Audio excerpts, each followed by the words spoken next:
वो केवल वस्त्रों से योगी हैं, विचारों से योगी नहीं हैं। और ये जो जनता देख ली होगी, अब इसके बाद योगी करेंगे, इसके अलावा दूसरा कोई काम नहीं करेंगे।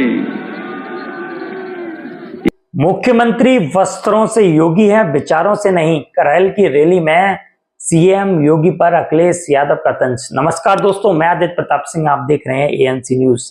समाजवादी पार्टी सुप्रीमो अखिलेश यादव ने कहा कि इस उपचुनाव में 9 की 9 सीटों पर इंडिया गठबंधन और समाजवादी पार्टी की जीत होने जा रही है। सरकार के लोगों ने पहले ही मान लिया है कि वो हार रहे हैं। सबसे बड़ी जीत अगर कहीं होने जा रही है तो वो है करैल सीट की। यहाँ से तेज प्रताप यादव को सबसे बड़ी जीत मिलने जा रही है। उत्तर प्रदेश में विधानसभा चुनाव को लेकर चुनाव प्रचार तेज हो गया है। सत्ता पक्ष और विपक्ष दोनों की ओर से लगातार चुनावी रैलियां की जा रही हैं और एक दूसरे पर निशाना साधा जा रहा है। शुक्रवार को समाजवादी पार्टी के मुखिया अखिलेश यादव करैल पहुंचे, जहां उन्होंने चुनावी रैली को संबोधित करते हुए बीजेपी और उसके सहयोगी दलों पर जमकर हमला बोला। सूबे के पूर्व सीएम ने कहा कि राज्य सरकार के पास जनता के बीच में बताने के लिए कोई उपलब्धि नहीं है।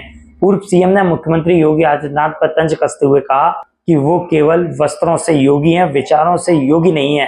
करैल की जनता ऐतिहासिक परिणाम देने जा रही है। इस बार करैल का चुनाव जीत का रिकॉर्ड बनाने जा रहा है। हर वर्ग के लोग समर्थन दे रहे हैं। यहाँ की पूरी जनता समाजवादी पार्टी को जिताने के लिए तैयार है। उन्होंने आगे कहा कि सरकार की जो भाषा रही है और जो वादे किए गए थे वो पूरे ही नहीं हुए। जो लोग पीडीए के बारे में जगह जगह जानकारी दे रहे हैं वह कम से कम डीएपी की भी जानकारी दे रहे हैं। पहले तो बीजेपी के लोग केवल बोरी में चोरी कर रहे थे, अब तो पूरी की पूरी बोरी चोरी कर रहे हैं। सरकार के लोगों ने पहले ही मान लिया है कि वो करैल में जीतने वाले नहीं है। यह समाजवादी पार्टी और इंडिया गठबंधन की जीत होने जा रही है। पूर्व सीएम अखिलेश यादव ने कहा कि देश में व्याप्त महंगाई ने हमारे त्योहारों को भी बर्बाद कर दिया है। जहां लोगों को खुशी मनानी थी वहां भी उन्हें दुखी होना पड़ रहा है। हमारे युवाओं से नौकरी और रोजगार भी छीन लिए गए।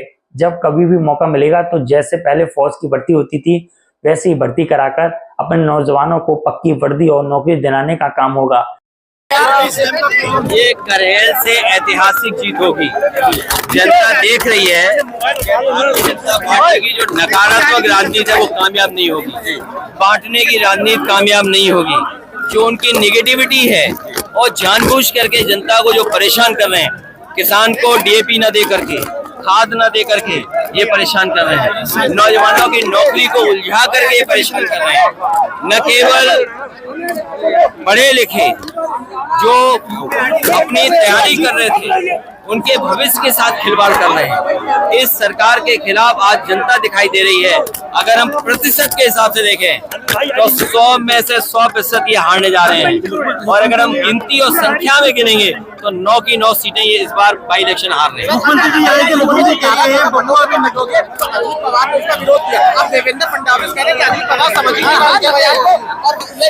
देखिए ये जो नारा है वो नकारात्मक नारा है।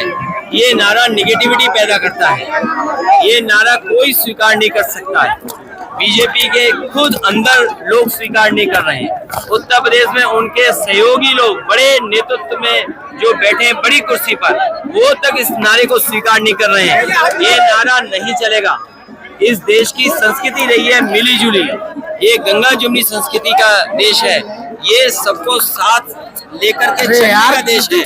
ये सौहार्द पसंद समाज है। ये कभी भी नेगेटिव बुलडोजर को लेकर जो सुप्रीम कोर्ट ने विकास का जो प्रतीक था बुलडोजर, उसको विनाश का प्रतीक बनाया।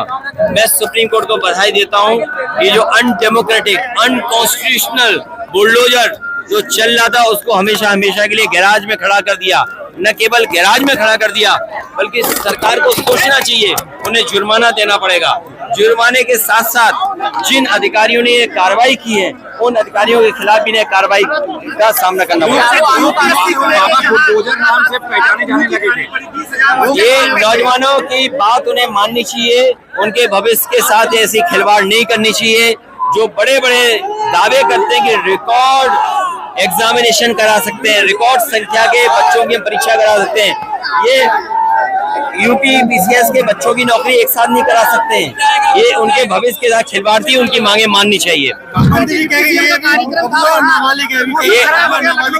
ये कोई मौसम खराब नहीं है, भारतीय जनता पार्टी का मौसम खराब है। हमारे मुख्यमंत्री जी अंदर ही अंदर समाज में बारूद की सुरंग खोद रहे हैं। भाई डिप्टी सीएम भी अंदर ही अंदर कुर्सी तक के लिए सुरंग खोद रहे हैं। सीएम 2 बार आए थे, एक बोले बबुआ नवाले का नाम वो देखिए, नेताजी सबसे ज्यादा खुश होंगे जब उन्हें ये पता लगा होगा कि सबसे ज्यादा सीटें जीते हैं हम लोग। लोकसभा का परिणाम, इंडिया गठबंधन की सीटें ने भारतीय जनता पार्टी की बहुमत की सरकार रोकी। इससे बड़ा नेताजी के लिए सम्मान की बात कोई नहीं हो सकती थी। ये बात योगी जी नहीं समझ सकते हैं। और जहां तक और उनकी भाषा है, वो उलझाना चाहते हैं, क्योंकि करेल में विकास नहीं किया, जो आधा अधूरा विकास था, जो पूरा हो जाना चाहिए था, जनता को लाभ मिलता मंडी से, यहाँ बिजली की व्यवस्था सुधारने से, यहाँ से कुछ कारखाना लग जाता जिससे नौकरी रोजगार मिलते, वो काम किए नहीं, इसीलिए उलझाना चाहते हैं और दूसरी बातें कर रहे हैं। बीजेपी जाति गणना को खतरनाक बता रही है। देखिए, भारतीय जनता पार्टी भूमाफिया है, उन्हें जमीन दिख जाए कब्जा कर लेंगे। और दुर्भाग्य है मैनपुरी का, कैसे मंत्री बने हैं जो मैनपुरी का विकास भी नहीं कर रहे हैं, और केवल इसलिए कि समाजवादी लोग किसी महापुरुष को सम्मान दे दें, सब चौराहे घेर लिए हैं। सर, अभी आपने जाति जनगणना को लेकर बीजेपी कह रही है, महाअघाड़ी में अभी देखा जा रहा है कि आंतरिक कलह शुरू हो गया। खाली सीएम योगी के बयान को लेकर दो पहाड़ हो रहे हैं, एक तरफ एनसीपी है और एक दूसरी तरफ बीजेपी, दोनों एक एक्सेप्ट कर रही है, दूसरा उसको नेगेटिव बता रही है। देखिए, डिवाइड एंड रूल नारा कभी स्वीकार नहीं कर सकते यहाँ की देश की जनता, क्योंकि ये अंग्रेज जो चले गए उन्हीं के नारे से ये अपना नारा मिला रहे हैं। ये अंग्रेजों के विचारवंशी हैं, ये अंग्रेजों के तरह चल करके समाज को बांटना चाहते, कभी स्वीकार नहीं करेगा समाज।